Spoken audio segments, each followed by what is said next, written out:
The first time my husband told me my body, my choice, it was less than 20 minutes after we arrived at our hotel suite on our wedding night. The room was beautiful. Floor-to-ceiling windows overlooked the river, candles flickered on every surface, and someone from the hotel had scattered rose petals across the bed in an almost embarrassingly enthusiastic pattern. I remember standing there in the doorway, still holding my heels in one hand, feeling exhausted but happy in the quiet, fragile way people feel after a wedding finally ends. Daniel loosened his tie and walked straight past the bed toward the minibar. Then he said it. "I just want to be clear about something," he said calmly, pouring himself a drink. "What's that?" I asked. He didn't look at me. "My body, my choice."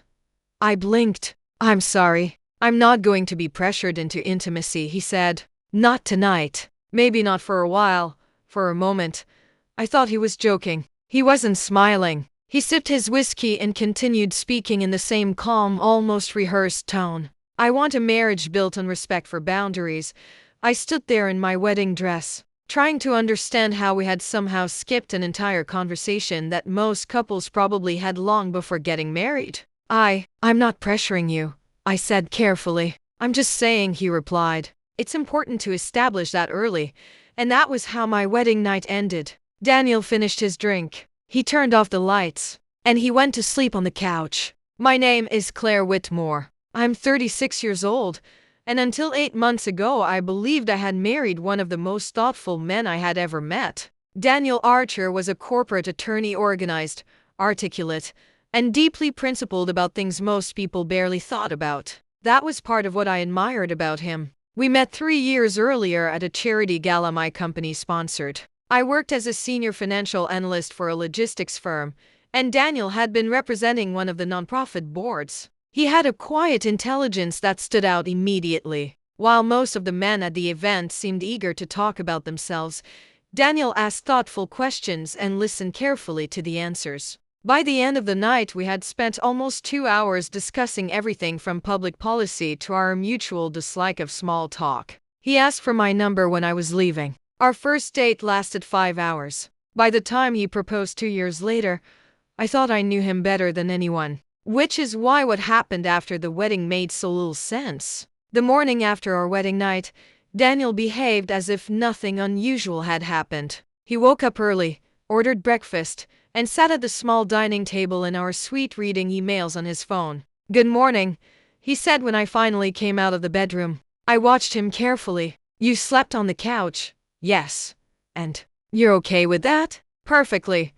He stirred sugar into his coffee. "Marriage doesn't mean ownership," he added calmly. I sat down across from him. "No one said it did." "Good."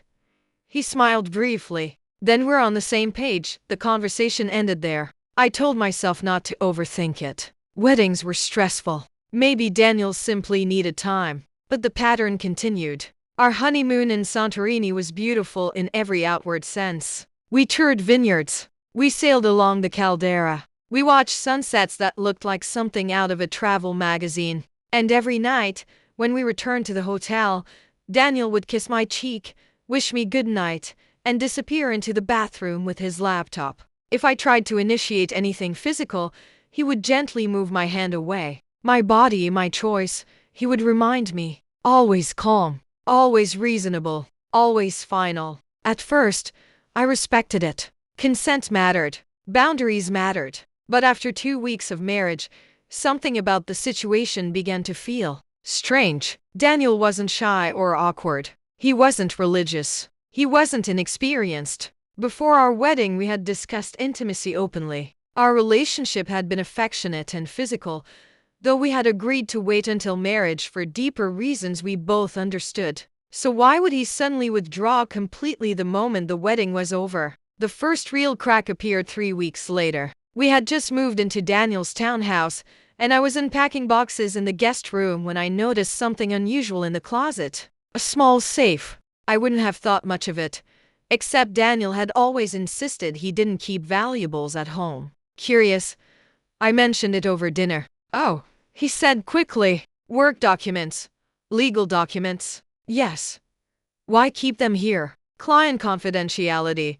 He didn't elaborate. And for some reason, That answer didn't feel quite right. Over the next month, more small details began to surface. Daniel was extremely protective of his phone. He frequently worked late but avoided explaining exactly what cases he was handling. And perhaps most strangely, he seemed intensely uncomfortable whenever conversations about family or children came up. One evening, my sister asked casually during dinner, "So when do we get nieces or nephews?" Daniel's fork paused midair. "Children are a personal decision," he said carefully. "Of course," my sister laughed. "I just meant eventually." Daniel didn't respond. Later that night, he reminded me again. My body, my choice. The phrase had started to feel less like a boundary and more like a shield. By the third month of our marriage, the emotional distance between us had become impossible to ignore. But the moment that changed everything happened on a Tuesday afternoon. I had left work early with a migraine and came home unexpectedly. Daniel's car was already in the driveway. That alone was unusual. Even more unusual was the sound coming from his office upstairs. Voices. Two of them. One was Daniel. The other was a man. I paused halfway up the staircase, not intending to eavesdrop but unable to avoid hearing what came next. "You said you'd handle this," the other voice said. "I am handling it," Daniel replied. "This marriage complicates things.